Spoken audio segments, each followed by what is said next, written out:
Big headlines in American organized crime this week. One of the men responsible for Whitey's demise was sentenced this week for his role in the crime. Was it a fix or a cover-up or something else?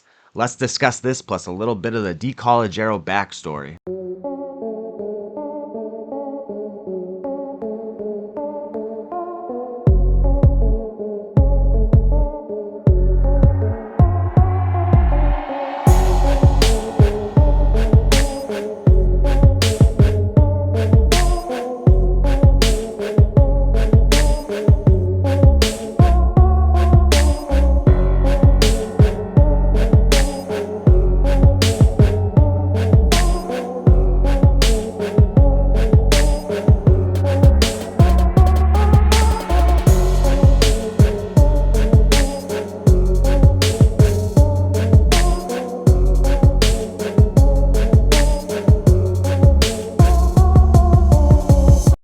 What's up, everyone? Welcome back. So, breaking news in the New England underworld this past week. Paul J DeCologero, the nephew of the infamous Paul A DeCologero, the leader of a notorious crew in the suburbs north of Boston, was sentenced for his role in the gruesome conclusion of the Whitey saga.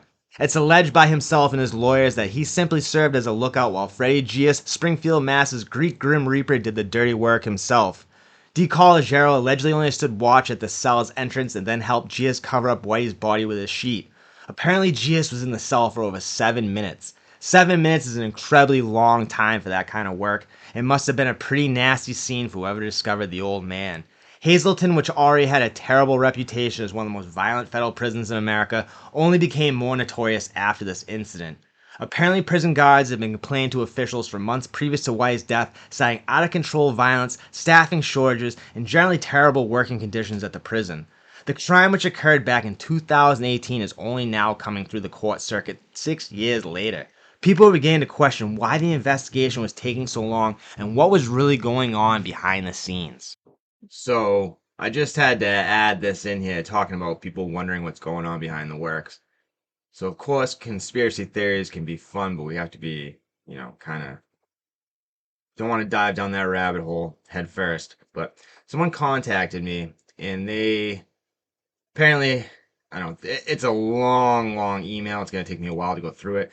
They have like a podcast, videos, and stuff, but they think this is all a giant conspiracy, a giant cover up, that Whitey is still alive, that these three guys got like sucked in by the feds and the prison system, and they were forced, like that's why this whole thing has taken 6 years, and they put Freddie Gius out in Florence, Colorado, and cut him off from society, and they've been messing around with Paul J DeCologero and the other kid, the McKinnon kid or whatever. They've been really like messing with these guys for the past 6 years. This thing hasn't gone to trial, and now all of a sudden they're taking plea deals, and it's kind of, it does raise some eyebrows because people are wondering like what's been going on with this case. But these people, and I guarantee they're not the only ones. I'm sure this is like a decent sized school of thought. They think that's a cover up by the feds, and that Whitey's still alive. There was never any crime that was committed, and that these guys were basically coerced or forced by the feds to admit a role in something that never happened. Now it's a great story. It does sound really, high intrigue and stuff, but I don't know. I don't want to start walking down those rabbit holes, and I don't want the FBI coming and knocking on my door and stuff. But I just thought I had to mention that because while I was in the process of making this video, that email came through, and I started to read through it, and I was like, wow, this is some pretty intense stuff. I mean, do I really believe it? No, not really. I think Whitey's dead, but still, it's an interesting rabbit hole to kind of peek around. I wouldn't dive all the way in, though. Now, there's a lot of people that thought it was a setup by the feds sending Whitey to Hazleton where he was basically thrown to the wolves. Maybe they were trying to permanently silence him so no more of the dirty secrets would come out. Officials of the court say there were many lapses in judgment at all levels of the federal prison system when it comes to Whitey's case, but they don't believe any intentional harm was done to him. Whitey also didn't help his own case out. Before being shipped off to Hazleton, he was at a federal almost like medical facility in Florida for older and disabled inmates. He verbally attacked a nurse, calling her all type of choice names, which in my opinion is right in tune with Whitey's attitude towards women in general, it would seem. But this transgression, plus the fact that he was refusing protective custody, is what put Whitey in such a vulnerable state. The old mobster was trying his usual manipulation and mind games, thinking he could change the narrative. I'm not a rat. I don't need protective custody. He could literally say this until he was blue in the face, but he was on paper as a top echelon FBI informant, and whether or not he actually informed, his fate was sealed. J DeCologero and company already knew Whitey was coming. The leak, most likely from a CO, could have been from anywhere in the prison system. When an inmate that high profile shows up at any prison, it's going to cause a stir. Now, it might have been lost upon prison officials, but to me and a whole lot of other people, it's obvious that somebody with Gius's pedigree wasn't going to let Whitey live comfortably or at all in Hazleton. I covered Gius and the crime a long time ago when I first started the channel. I think that was my first video to break 10,000 views, but I've never covered the DeCologeros before, and it's a heavily requested topic. Paul J DeCologero, Paul A's nephew, was handed a rather light sentence for his role in Whitey's crime, only 4 years. Apparently the prosecution bought his story and is solely seeking justice from Gius as the main player in the gruesome crime. As far as I know, Gius is still at the Supermax in Florence, Colorado, the last stop for federal prisoners, where they are completely cut off from society and is probably one of the most nightmarish places on earth. Paul J DeCologero is currently serving a 25-year sentence in the feds for his part in another awful crime and for being an active member of his uncle's crew, allegedly. The DeCologero crew is quite an interesting topic for discussion. Since the earliest videos, people began leaving little cryptic messages in the comments about the DeCologeros and their crew. I honestly was not acquainted with the name beforehand, which is odd because I thought I knew all the names in the game, especially because they were based out of Woburn, Mass, which is where my yaya and papa were originally from, and I have a lot of cousins from there. I used to go to the Greek festival in the summer. In the mid-90s, a crew run by Paul J.'s uncle Paul A. was based out of a gym in Woburn, Mass, and from there they strong-armed the suburban communities northwest of Boston like Woburn, Burlington, Stoneham, Wakefield, Reading, etc., all the way up to Billerica, kid. I'm sure there's a lot of people that would snicker at the idea of a mob crew operating in these suburban communities. I know the first time I read the comments about a DeCologero crew based out of the Burlington, Mass area, I thought someone was trolling me for sure. I had never heard that name before, and then on top of it, Burlington. The only time I've ever been to Burlington, Mass is to go to the mall there or to Vidoli's house. What's up, by the way, if you're still alive? Big time throwback to the OC era. By the way, the Burlington Mall was always wicked nice. I bet it's only gotten more posh over the years like the North Shore Mall. Let me know in the comments what it's like now. But once I started to deep dive into the Reddit chats and blogs, I started to uncover some pretty crazy stuff. About 10 years ago, those chats were extremely active, and if you can stay up till 3 a.m. reading till about the 50th page or so, you can find out some pretty shocking information. Just be careful what you do with that information. So the DeCologero crew was in fact real, and when I say they strong-armed the suburbs northwest of Boston, that's putting it lightly, to say the least. Anyone that was a dealer in Paul A's quote-unquote territory, and this was the mid-90s, so it was mostly large amounts of green and a key or two of Peruvian, but anyone engaging in this business was subject to tax or much worse from Paul A and his muscle-bound goon squad. If you go back and look through his RICO case, there's just instance after instance of Paul A picking his target and then basically asserting his dominance. So this is how I picture their operation running on a day-to-day basis. Now this is my imagination, mind you. They're all hanging out at the gym, pumping iron and roids. Paul A is always on the look for a new target like any apex predator. The younger members of the crew and people looking to gain favor with Paul would most likely be the ones supplying him with the information he needed.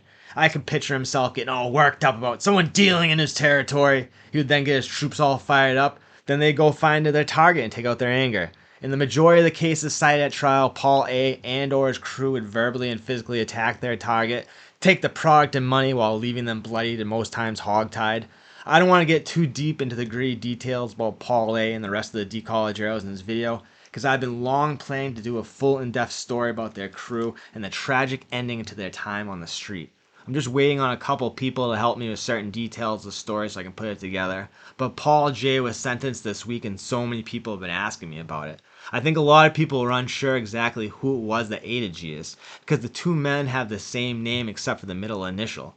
I was confused initially myself until I started to investigate a little bit and I realized they were two different men and it was the nephew that did it with Gius.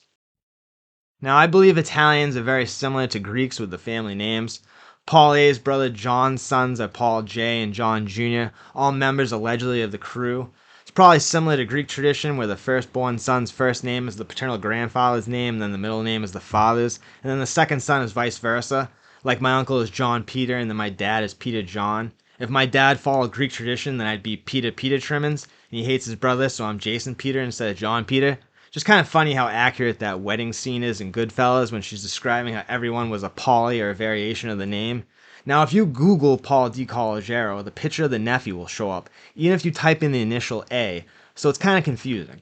I was like, even if this guy took really, really good care of himself, he's too young in this picture. The math just don't add up, even if it was taken early in the sentence. Once I started to really investigate, it became clear to me that this was the nephew, Paul J, who was involved. Paul A, who is a contemporary and enemy of Bobby Luisi, who is at least 60 years old, so Paul A has to be at least close to that age. DeCologero was on the so-called renegade faction side during the mob conflict in the 1990s in Boston. After J.R. Russo and Vincent Ferrara went to the feds, Russo's half-brother Bobby Carosa took up the fight with his quote-unquote renegade faction against Cadillac Frank Salemi and the crews that had aligned themselves with him and all his non-Italian henchmen. The more I learn and uncover about the 1990s in Boston, it's just shocking how treacherous a time it was during this period. Not a lot of people have done any in-depth and accurate reporting besides the same old headline buzzwords that a lot of people regurgitate. I tried my best and upset a lot of people in the process. Unlike the conflict that happened in the 1960s, many of the people involved in the conflict in the 90s that survived it are still alive. Many of them are in prison and a lot of them are living in the area, and they don't appreciate being brought up in YouTube videos, so I had to learn that one the hard way like I do most lessons. Maybe this is one of the reasons people haven't thoroughly covered the conflict, that and a lot of lazy journalism in my opinion. A very quick analysis is that Raymond Patriarca and Jerry Angulo, the glue that held the New England LCN together, were off the streets by the mid-1980s. Raymond left his son in charge, who was weak and ineffective as a leader, which led to Russo and Ferrara pressing Providence and Ray Jr. to hand over the reins of the family back to Boston. Cadillac Frank Salemi, after serving almost 20 years in prison for the Patriarchas, came out, instantly started bumping heads with Ferrara and Russo, demanding his piece of the pie. He was set up in a failed attempt in a Saugus parking lot in 1989 that led to the actual conflict improper. By 1996, the old guard was dead or in prison, which led to shocks like DeCologero and Gigi Portala having free reign to extort anyone doing something illegal north of Boston. It was just a crazy time period in the 1990s in Boston, period. I can't imagine sitting on like 10 peas of green and a bunch of angry, jacked Italian dudes show up at your house, start beating the crap out of you in front of your kids and wife, force you into their car looking down a barrel. It's scary stuff. I don't care how tough you think you are.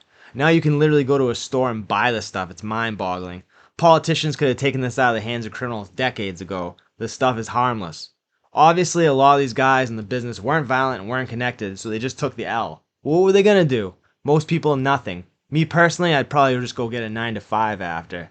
That's not something most people want to deal with or experience, period. Paul A, who apparently did some work for Steve Flemmi and Whitey in the 1980s before going to prison for unrelated crimes, probably learned some of this behavior from them. That was their modus operandi. If anyone was doing something illegal, then they were a prime target for extortion, regardless of any other circumstances. Apparently, when Paul A came out of prison in the early 1990s, Flemmi contacted him and wanted him to come back and work for them, but Paul A declined, which upset him and Whitey at the time. Plus the fact that he had joined the opposite side against Salemi in the mob conflict. Just a little interesting side note that his nephew Paul J was involved in Whitey's death after his uncle once worked for him. That's why the waters were so murky in the 1990s. Everyone was intertwined in some way, shape, or form. So Paul J DeCologero gets a light 4-year sentence for his role in the death of Whitey. Freddie Gius, who still 6 years later has not gone to trial, will still be looking at life in prison. He was already serving, he'll just now be under even worse conditions than before most likely. I guess he's going to take a plea deal and his sentencing will come in September, that's what I'm being told now. His family was complaining that the investigators were dragging their feet and Gius wasn't getting his right to a speedy trial. He was rotting in 24-hour lockdown and solitary confinement with no contact with his family for some time. My whole stance has always been it's incredibly hard for me to envision anyone, especially an old man in a wheelchair, meeting their demise in such an awful and gruesome manner. But Whitey is responsible for at least 2 young women's death with his own evil hands, and almost seemed to get some sort of enjoyment out of it, according to people around him. So for that alone, as a father of 2 girls, I believe you reap what you sow, and I ain't gonna lose any sleep over it. Please, if you're around in this time period and can add or help me with any details on the DeCologero crew or any of those events, contact me. And if you wish to remain anonymous, that is not a problem. Like I said previously, this story falls under the category of tread very lightly trimmings, not only for the mobsters, but also for the families of the victims. I have to remain mindful of that as well. Talking about this stuff can bring up a lot of old, unpleasant memories for some people. So I hope you guys enjoyed this video. I know tons of people have been sending me messages and leaving in the comments, what's up with DeCologero? I heard DeCologero got sentenced. Where's the DeCologero video? So I hope you guys will, this is something to like kind of an appetizer in the meantime while I'm working on the full-length video for the DeCologero crew. Please, anybody that can help me out with that, and if you want to remain anonymous, not a problem. Please, message me via social media or in the comments or email. Any way you want to get into contact with me. So, like I said, I hope you guys enjoyed this. It's a big headline, big story, a lot of things going on. So, I don't know. I hope I answered some questions. I think Whitey's dead. I don't think it's a cover-up. I don't think it's a big conspiracy. I think the old man lost his life in a very gruesome, tragic way, and it's kind of what he deserved, honestly. I hate to say it, but you reap what you sow. They say that. These sayings have been around for hundreds of years for a reason. So if you guys did like this video, please hit that like button, subscribe if you're not already subscribed. And again, the DeCologero full-length video, I promise you, I swear that video will be coming, and not in the too distant future, but I just have to be very careful, and I have to show in my actions that I've learned my lessons from the past. I don't want to upset anybody that doesn't want to be upset, and I have to keep in mind a young woman tragically lost her life as a part of this case. And it was like 25 years ago, and I'm sure she's got plenty of friends and family members that are still around. And it'll bring up a lot of old, hurtful memories. So, like I always say at the end of videos, guys, the most important thing, though, I do want you to like and subscribe. But make good choices, make good decisions, take good care of yourself, your friends, your family, your fellow human beings. Try to have a nice day. I'll talk to you guys soon. God bless.